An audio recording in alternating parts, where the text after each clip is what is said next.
Hey,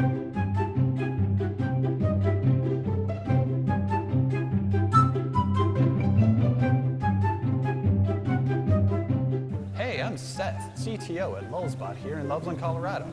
This is our new TAS three-dimensional printer. As you can see, it's pretty robust and reliable. You really can do whatever you want with it. Seems to just not really care.